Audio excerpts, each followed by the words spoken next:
Hello दोस्तों, आपके अपने चैनल स्टडीज जंक्शन में आपका स्वागत है। दोस्तों, हम चर्चा कर रहे थे संविधान के पूरे अनुच्छेद को, जिसमें हमने भाग 1 चर्चा कर लिया था। दोस्तों, आज हम देखेंगे भाग 2 को। भाग 2 में दोस्तों अनुच्छेद 5 से और 11 तक की चर्चा की गई है। दोस्तों, अनुच्छेद 5 शुरू करने से पहले हम आपको बता दें जो दोस्तों भाग 2 है उसमें नागरिकता का उल्लेख किया गया है। और यह दोस्तों जब हमारा संविधान लागू हुआ था उसी दिन 26 नवंबर 1949 को ही हमारा भाग 2 यानी नागरिकता भी लागू हो गया। दोस्तों, जो नागरिकता है हमारे देश में कौन सी नागरिकता है दोस्तों, तो एकल नागरिकता है। और एकल नागरिकता कहाँ से ली गई है, तो एकल नागरिकता दोस्तों ब्रिटेन से प्रस्तावित है, मतलब ब्रिटेन से ली गई है। दोस्तों, जो हमारा अनुच्छेद नंबर 5 है, अनुच्छेद 5 क्या बताता है कि जब हमारा संविधान का निर्माण हुआ था दोस्तों, तो उस समय हमारे देश में नागरिक कौन थे, तो उनका उल्लेख किया गया है। अनुच्छेद 6 की बात करें दोस्तों, तो जो दोस्तों इंडिया में पाकिस्तान से भारत आए थे, पाकिस्तान से जो भारत आए थे दोस्तों, उनके नागरिकता होने की बात की गई है। अनुच्छेद 9 की बात करें दोस्तों, अनुच्छेद 9 में कहा गया है कि यदि कोई व्यक्ति विदेश की नागरिकता ग्रहण कर लेता है तो उसे अपने देश यानी भारत की नागरिकता स्वतः ही समाप्त कर दी जाएगी। अनुच्छेद 11 की बात कर लेते हैं दोस्तों। अनुच्छेद 11 में बताया गया है कि संसद नागरिकता संबंधी विधि बनाएगा, मतलब संसद जो है नागरिकता के संबंधित कोई भी प्रावधान होते हैं तो उनके लिए कानून कौन बनाएगा, तो संसद बनाएगा अनुच्छेद 11 के तहत। नेक्स्ट देखते हैं दोस्तों, उसी के आगे आते हैं और देखते हैं संसद ने एक कानून बनाया। संसद ने नागरिकता अधिनियम 1955 लाया, जिसके अंतर्गत कहा गया कि भारत के नागरिक होने के 5 तरीके होने चाहिए। नागरिकता अधिनियम 1955 के तहत भारत के नागरिक होने के 5 तरीके हैं।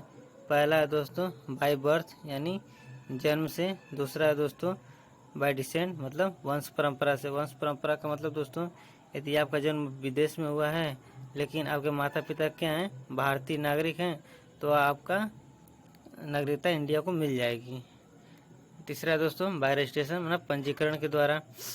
पंजीकरण का मतलब जो अभी सीमा हैदर का केस चल रहा है, सीमा हैदर में जो सीमा पाकिस्तान से आई है तो उनको नागरिकता भारत की कैसे मिलेगी दोस्तों, तो पंजीकरण के द्वारा ही मिलेगी। इसमें कैसे, पति भारतीय हो लेकिन पत्नी विदेशी हो, तो इसमें क्या होगा कि जो पत्नी होगी दोस्तों 5 साल तक यदि भारत में रह जाती है तो उसे भारतीय नागरिकता प्रदान कर दी जाएगी। नेक्स्ट चौथा आते हैं दोस्तों देशीकरण। देशीकरण का मतलब दोस्तों यदि कोई हमारे देश की नागरिकता विदेशी व्यक्ति है दोस्तों और कोई नागरिकता लेना चाहता है हमारे भारत की तो वह ले सकता है।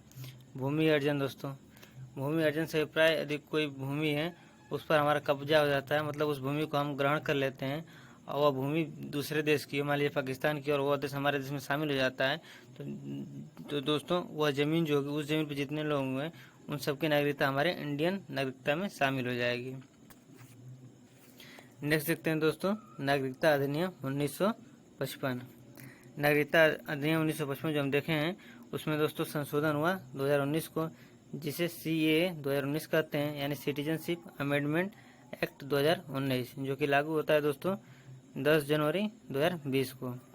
इसमें कहा गया है दोस्तों कि आप जानते ही हैं कि बांग्लादेश, अफगानिस्तान, पाकिस्तान के हम बाप हैं, तो बाप से याद रखिएगा BAP की 31 दिसंबर 2014 से पहले B for Bangladesh, A for Afghanistan, P for Pakistan.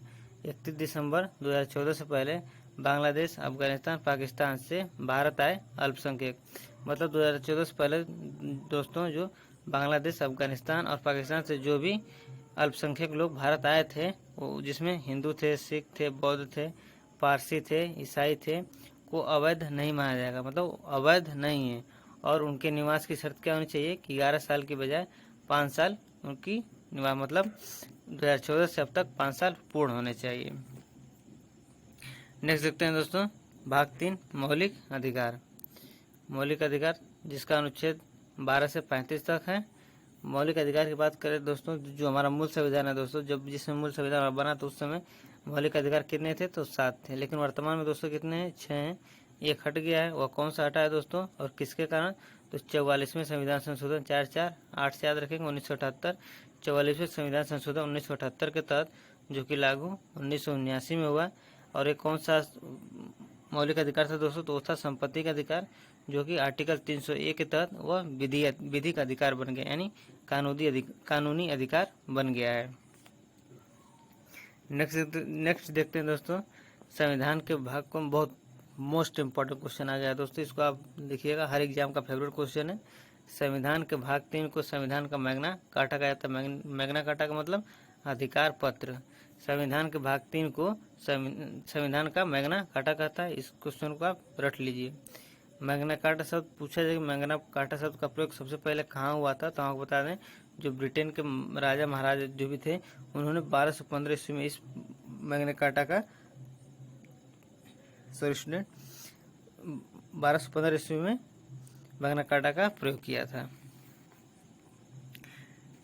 दोस्तों संविधान मौलिक अधिकार की बात करें दोस्तों, उसमें पहला आता है समानता का अधिकार, उसके बाद स्वतंत्रता का अधिकार, शोषण के विरुद्ध अधिकार, धार्मिक स्वतंत्रता का अधिकार, संस्कृति और शिक्षा का अधिकार, संवैधानिक उपचारों का अधिकार। समानता दोस्तों, समानता ध्यान दें, 14 से 18 साल, स्वतंत्रता 19 से 20 साल। अनुच्छेद है दोस्तों, शोषण के विरुद्ध अधिकार 23 से 24 साल, धार्मिक स्वतंत्रता का अधिकार दोस्तों 25 से 28 साल, संस्कृति और शिक्षा का अधिकार 29 से 30 साल। अब संवैधानिक उपचारों का अधिकार दोस्तों अनुच्छेद 32 में। दोस्तों आपने इसको एक ट्रिक मजेदार हम बता रहे हैं, उसको ध्यान दीजिएगा और हमारी बातों को ध्यान से सुनिएगा। दोस्तों लिखा है समानता।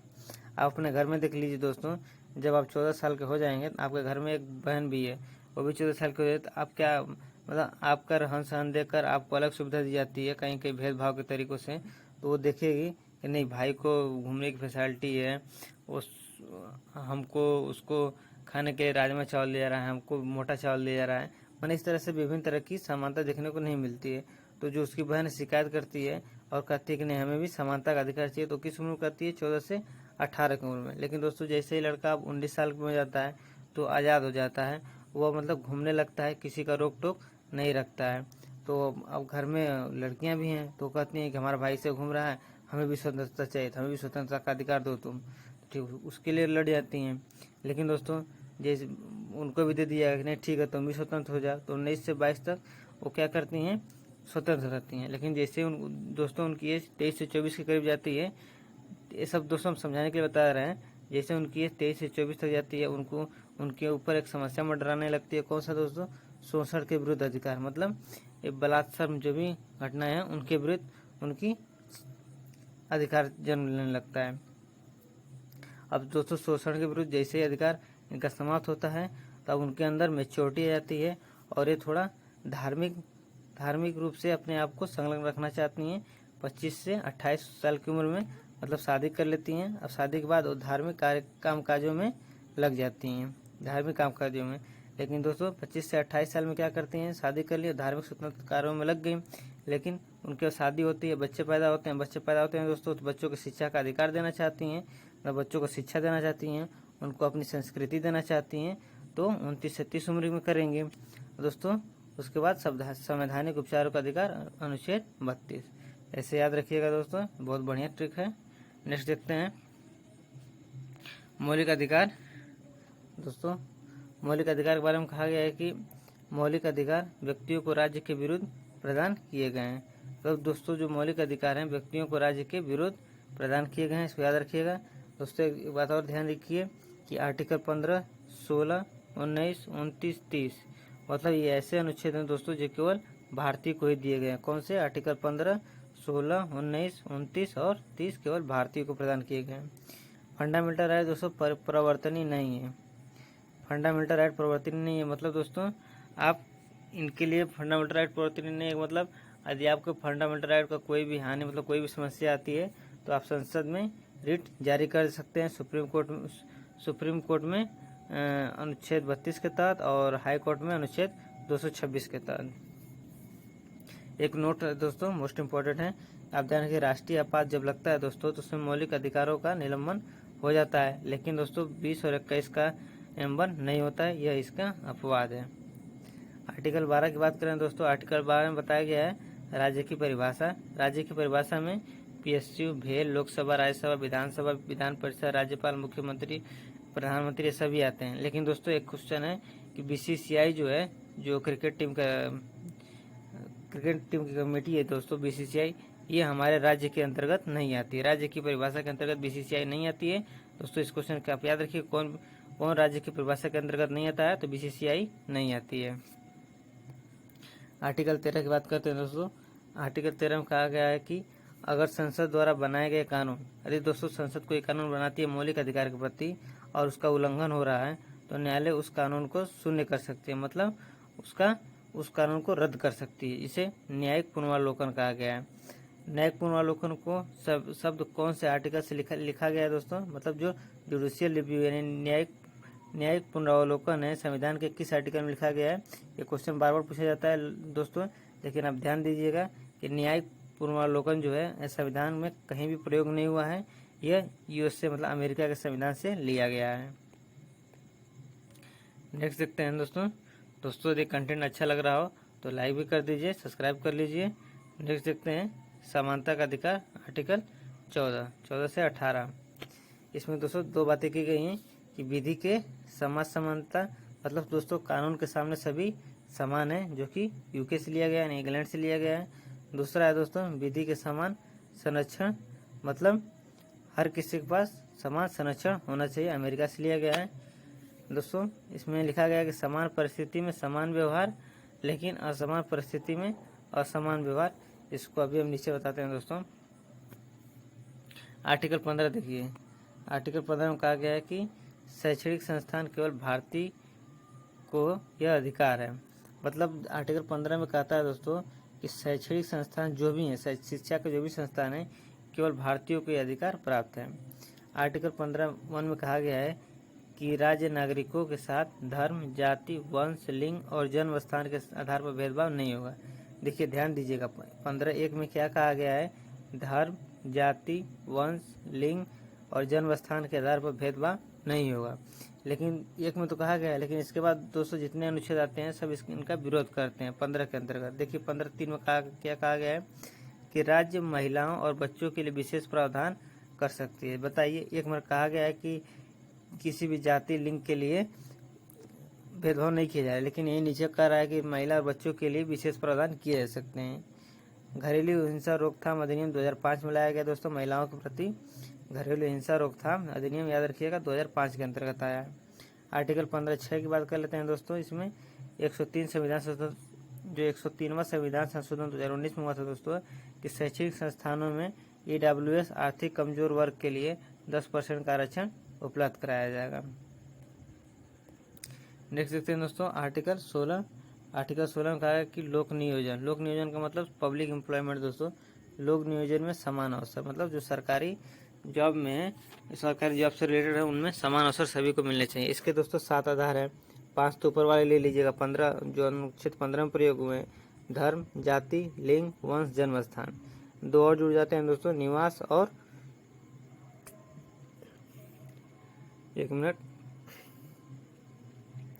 निवास और उद्गम स्टूडेंट के आधार पर भेदभाव नहीं करेगा। नेक्स्ट आते हैं दोस्तों आर्टिकल 16(3), जिसमें राज्य अपने यहाँ की भर्तियों में निवास की शर्तें लगा सकता है। मतलब यदि हमारे UP की वैकेंसी आती है तो वह निवास का शर्त लगा देगा कि अगर मध्य प्रदेश का है तो वह फार्म नहीं भर पाएगा, ऐसी शर्तें लग जाती हैं। नेक्स्ट देखते हैं दोस्तों आर्टिकल 16(14), जिसमें सरकारी नौकरियों में आरक्षण की बात की गई। सरकारी नौकरियों में आरक्षण, जिसमें अपर्याप्त प्रतिनिधित्व और समाज के पिछड़े वर्ग का उल्लेख है। इसको डिटेल में देखते हैं। आर्टिकल 16(14) में यह बताया गया है कि सरकार समाज के पिछड़े वर्ग लोगों तथा जिनका सरकार नौकरियों में अपर्याप्त प्रतिनिधित्व है उनके लिए आरक्षण का प्रदान कर सकेगी। आर्टिकल अब देखते हैं दोस्तों भेदभाव 2 प्रकार के हैं दोस्तों, एक नकारात्मक और एक सकारात्मक। सकारात्मक देखिए दोस्तों, जो लोग पीछे रह गए हैं उन्हें आगे लेकर आना। मतलब दोस्तों A और B 2 व्यक्ति हैं दोस्तों, A आगे है और B पीछे है, तो A क्या करेगा, जाएगा उसका हाथ पकड़ेगा, A जाएगा B का हाथ पकड़ेगा और उसको अपने साथ आगे लाकर रख देगा और कहेगा अब चलो एक साथ चलो। ये तो हो गया दोस्तों पॉजिटिव सकारात्मक। निगेटिव सकारात्मक क्या है दोस्तों, कि आगे चला गया है तो A को वहीं पर बॉर्डर दे दिया जाएगा, रोक दिया जाएगा कि रुको तुम, जब तक B नहीं आ जाता है तुम्हारे साथ में तब तक तुम आगे नहीं जाओगे। और जब बी आ जाएगा तब तुम चलना। तो ये हो गया दोस्तों नकारात्मक भेदभाव। वैसे ही दोस्तों जो ऊपर हम अभी कहे हैं, कौन सी बात, अनुच्छेद 15 में बोले हैं। हाँ तो दोस्तों हम बात कर रहे थे कि समान परिस्थिति में समान व्यवहार। समान परिस्थिति में समान व्यवहार मतलब दोस्तों मान लीजिए दो व्यक्ति हैं, इन दोनों व्यक्ति को पानी पीना है, ठीक। और एक व्यक्ति दोस्तों स्वस्थ है, फिट है, वो जाकर पानी पी सकता है। लेकिन एक व्यक्ति दोस्तों विकलांग है, वो जाकर पानी नहीं पी सकता है। लेकिन दोनों को कहा गया कि जाकर आप कुछ दूरी पर है, बॉटल रखा, वहाँ से जाकर आप पानी पी लीजिए। यह व्यक्ति दोस्तों स्वस्थ है तो जाकर पी लेगा, लेकिन ये अस्वस्थ है मतलब विकलांग है तो ये जाकर नहीं पी पाएगा। तो दोस्तों ये तो हो गई समान परिस्थिति कि दोनों को जाकर पानी पीना है, तो उनके लिए समान व्यवहार कर दिया गया कि जाकर तुम पी लो। लेकिन क्या है, ये स्वस्थ व्यक्ति था जो दोस्तों, यह तो पानी पी लेगा, संतुष्ट है, लेकिन यह व्यक्ति नहीं पी पाएगा क्योंकि विकलांग था। ये हो गया दोस्तों समान परिस्थिति में समान व्यवहार। इसमें क्या हो रहा है कि एक व्यक्ति को हानि हो रही है जो पानी नहीं पी पा रहा है, भले ही समान व्यवहार उसके साथ किया गया। लेकिन दोस्तों दूसरा आता है असमान परिस्थिति में असमान व्यवहार। इसका मतलब दोस्तों मान लीजिए कि दो व्यक्ति हैं दोस्तों, इन दोनों को वही पानी पीना है, दोनों को प्यास लगी है, और एक सेम कंडीशन है दोस्तों, यह व्यक्ति स्वस्थ है और ये व्यक्ति विकलांग है। तो ये हो गया दोस्तों, ये भी असमान परिस्थिति, यह स्वस्थ है और यह विकलांग है। तो इसमें इस कंडीशन में क्या होगा दोस्तों, जो स्वस्थ व्यक्ति है उसके लिए कहा जाएगा जाओ तुम पानी पी लो, और इस विकलांग वाले व्यक्ति को कहा जाएगा रुकिए मैं आपको पानी लाकर देता हूँ। तो इसमें क्या होगा दोस्तों, यहाँ पर देख रहे हैं कि असमान परिस्थिति में असमान हुआ है, मतलब ये स्वस्थ था तो इसको भेज दिया गया है जाओ तुम पानी पी लो, चूँकि अस्वस्थ था तो इसको लाकर पानी दे दिया गया है। ये हो गया दोस्तों असमान परिस्थिति में असमान व्यवहार। यह दोस्तों विधि के समान संरक्षण के अंतर्गत आता है, जो कि अमेरिका से लिया गया है। नेक्स्ट देखते हैं दोस्तों, हम बात कर चुके थे यहाँ तक। देखिए दोस्तों एक चीज़ बता दें कि जब हमारा संविधान बनकर तैयार हुआ था दोस्तों, तो उस समय जो SC/ST था दोस्तों, उसी समय ST/SC समुदाय के लिए संविधान लागू होने की तारीख से ही आरक्षण प्राप्त हो गया था। मतलब दोस्तों जब संविधान लागू हो गया उसी समय से ही SC/ST को आरक्षण प्राप्त हो गया, जिसमें SC को 15% और ST को 7.5% का आरक्षण मिला। आर्टिकल 340 कहता है दोस्तों कि राष्ट्रपति पिछड़े वर्ग के अध्ययन के लिए आयोग बनाएगा। मतलब जो पिछड़ा वर्ग है दोस्तों, उनको चेक करना चाहता है कि ये लोग सच में पिछड़े हैं कि नहीं, उसके लिए उन्होंने आयोग बनाने की योजना बनाई। उसके बाद दोस्तों जो OBC समुदाय था, पिछड़े होने की जांच होती है। जो OBC समुदाय जो भी लोग थे वो सच में वो पिछड़े हैं कि नहीं, उनकी जांच होती है, और जांच के लिए राष्ट्रपति आयोग बनाते हैं। इसमें फर्स्ट आयोग बनता है दोस्तों 1953 में, जो कि काका कालेकर आयोग कहलाता है, और इसकी रिपोर्ट 1955 में दे दी जाती है 2 साल बाद। और दोस्तों काका कालेकर आयोग कोई भी काम नहीं करता है। उसके बाद दोस्तों दूसरी समिति आती है, दूसरी आयोग आता है 1978 में, BP मंडल आयोग, और यह रिपोर्ट 1980 में भेज देता है। यह भी उतना कुछ काम नहीं कर पाता है। लेकिन दोस्तों जब 1990 में ठीक 10 साल बाद दोस्तों 1900 जब BP सिंह की सरकार बनती है दोस्तों, तो BP मंडल आयोग जो है उनके सदस्य जाते हैं BP सिंह सरकार से, कहते हैं कि ठीक है आपने SC को 15% दिया कोई दिक्कत नहीं, ST को 7.5% दिया कोई दिक्कत नहीं, लेकिन हमको भी अब 27% का आरक्षण दे दीजिए। दोस्तों आप इन तीनों को जोड़ेंगे तो हो जाएंगे 49.5%। मतलब BP मंडल ने क्या कहा कि SC को दे दिए 15%, ठीक है, ST को 7.5%, लेकिन हमको भी 27% का आरक्षण दो। इसके बाद दोस्तों यह मामला चला गया सुप्रीम कोर्ट। मामला कौन ले गया दोस्तों, तो सुप्रीम कोर्ट को यह मामला ले गई इंदिरा साहनी केस के द्वारा 1992 में। इसमें बात की गई कि दोस्तों जो आरक्षण की सीमा है वो 50% से अधिक नहीं होनी चाहिए। दोस्तों हम अब ये जोड़कर बताएं कि 49.5 जो कि 50% से कम था। तो उसमें कहा गया कि आरक्षण की सीमा है दोस्तों जो 50% अधिक नहीं होगी, लेकिन किसी विशेष परिस्थिति में 50% से अधिक हो सकती है। लेकिन एक चीज़ और ध्यान रखिए दोस्तों, लेकिन क्रीमी लेयर को आरक्षण नहीं मिलेगा। क्रीमी लेयर का मतलब दोस्तों जो पिछड़ा वर्ग आयोग है दोस्तों, पिछड़ा वर्ग के लोग हैं उनमें कुछ ऊपरी स्तर के लोग अमीर जाति के हैं, तो उन्हीं को ही क्रीमी लेयर कहा गया है, उनको आरक्षण नहीं दिया जाएगा। दोस्तों एक बार फिर से हम आपको बता दें की बायोलॉजी की प्लेलिस्ट हमारे डिस्क्रिप्शन में दे दी गई है। आप सभी क्लासेस जाकर वहाँ से देख सकते हैं। बायोलॉजी का हैंड रिटेन नोट्स जो कुमार गौरव द्वारा कराया गया वो सभी कंप्लीट करा दिए गए हैं यहाँ पर। और दोस्तों यदि चैनल पर नए तो चैनल को सब्सक्राइब कर लीजिए और बेल आइकन को प्रेस कर दीजिए, जिससे सभी वीडियो आपको सही समय पर उपलब्ध हो। थैंक यू दोस्तों।